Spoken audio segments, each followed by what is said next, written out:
Hey, what's up, y'all? Today we're going to take a look at a few different generations of John Deere subcompact tractors. We're going to start over here with the early 2000s, which is going to be the 2210, move on to the 2305, and then hit the current production models of the 1023e and 1025r. So stay tuned. All right, so let's take a look at the John Deere 2210 tractor first. Going to be the oldest, produced in the early 2000s for several years. This is kind of where, in my opinion, they kind of took off, John Deere that is, with the subcompact tractor market, and really made some great advancements over the years. But this is, in my opinion, what started that off.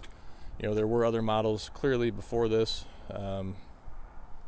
not discrediting or discounting those, and I know some folks hold those models very dear to their hearts. This is just where I'm choosing to start today. So hydrostatic, HST, hydrostat transmission, or hydrostatic transmission there. Is going to have the quick park loader and quick attach bucket on it. This right here is a bucket level indicator. You can see the hood guard or brush guard, as it may be called. There's a release there for the pin, but rocking some turf tires on this machine here. What do we have for the fenders here? I would definitely say that's that polymer plastic, and you know, this machine here I think is a 2004, and you know, for those haters of the polymer or the plastic, I'd say that is holding up pretty well. Same thing with this floorboard here. It's very thick and rigid. Take a look underneath.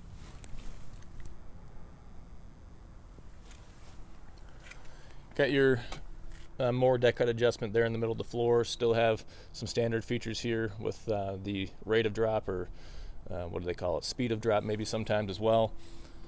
Light controls and flashers and whatnot. You have your suicide knob, or your steering wheel spinner there. Foot brake. Have our diesel fill location right here. Although something that they did away with, they moved the fuel gauge from on the dash to down here on the fender in the newer generations. Same location for our PTO select. This does not turn the PTO on. It has not, and it will not to this day. This is just going to select if you want to run your mid and your rear, or just your rear. Okay.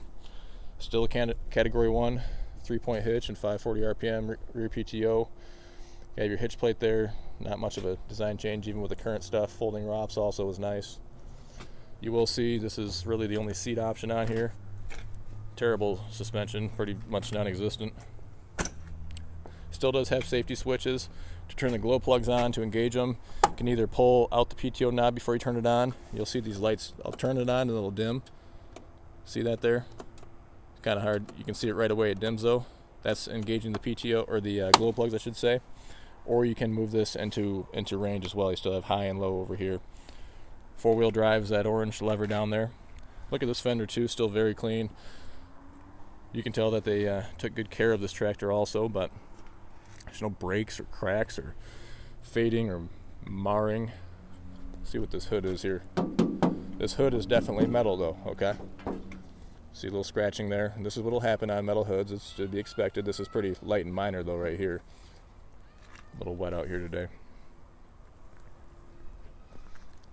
Okay, let's move on now. Following the 2210 is going to be the 2305. Produced, what was it, 2005 till 2010 or 11, somewhere in that ballpark there. So again, this one's rocking the turf tires. You'll see a lot of these though with the R4s. Here's a mower deck on it. The other one did have a mower deck as well. I just have it off right now. It's a trade-in that just came in. It's going to be sitting right over there. And I believe, yeah, that's going to be metal there on here. Held up very well. This is another well cared for machine here, and both these tractors have about the same amount of hours on them, I believe. This one here is, about 680 hours here, and this one over here is about 790. So, which isn't much time, especially given the age. Let's take a look. Yeah, there you go, 790 hours. Okay. Now you'll notice the fuel fill is still in the middle of the hood there. There we go. Not much change to the seat suspension, I don't believe. Looks mighty similar if you ask me. Fenders are going to be that plastic and similar type floorboard, but it's very heavy duty. I mean, you got to reef on it to even get it to move at all. No loader on here. It did have a loader actually. You can see the outline there of where it was at. They must have kept it though. Have our hydraulic port locations. Those are for quick connects. So you can, again, whether it's the 2210 or the 2305, you're still gonna be able to use your loader joystick there. This machine actually came with a snowblower, and so you could take the loader off and mount the snowblower and the quick hitch on here. That's still an option even back when they first came out with this. And plug in your hydraulic controls right there. Forward and reverse pedals, I don't think I touched on that before, but take a look over here. There we go. Pretty much the same dash, same steering wheel. Very similar. There's no cruise control on these models. Parking brake is that orange handle there on the column. Okay, so not much of a change here other than you will see this is a fixed ROPS. Notice here a folding ROPS, which that's an awfully short ROPS. I mean, it's coming up to my chest here, about 5 foot maybe or so in that ballpark. It looks to be factory. I'm not sure why they would have regressed and gone to a fixed ROPS on the 2305, although it's still plenty short to fit in a standard height garage. There's the back end there. Okay, so we've touched on the older generations here, the 2210, the 2305, and now we're going to move into the currently produced models, the 1023e and the 1025r.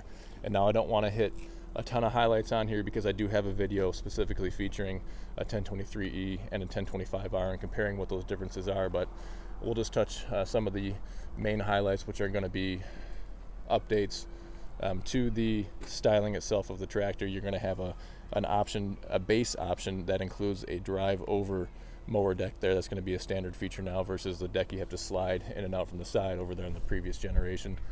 We're going to have 2 lights here, okay, 2 post lights with flashers and brakes and running lights separate on there.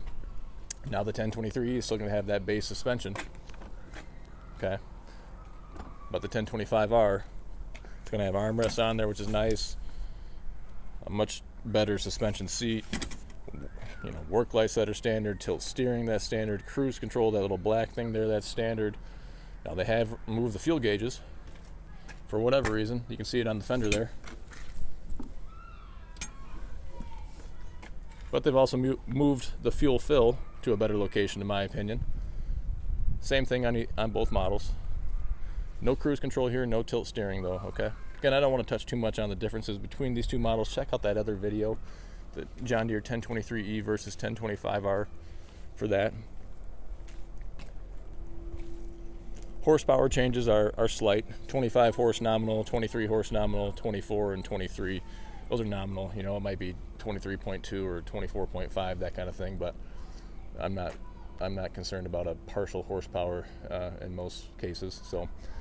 But anyway, this gives you a little bit of a look on the history of the development from the early 2000s to present day. I do have another video highlighting the brand new redesigned 2018 1025R that's has a little bit of redesigned operator station. Loader has been updated a little bit on its boom or its arm, how it's curved. Backhoe has updates to it as well, but that's for another day, and you can check that video out as soon as you're done watching. So thanks for watching. Hope that this was helpful to you, at least if you're a John Deere geek like I am, and you have an opportunity to just check out a few tractors here side by side like I had the chance to do right now. It's not too often that I have several generations of John Deere tractors in stock at the same time, and so it was a pretty cool opportunity for me. Please subscribe to our channel. Check out goodworkstractors.com. If you're on Facebook, subscribe to our channel, or like our page, I should say, facebook.com/goodworkstractors. Let us know if you have other ideas for videos. If you want to see something else, give us a thumbs up, give us a comment, and thanks for supporting us. Have a great day.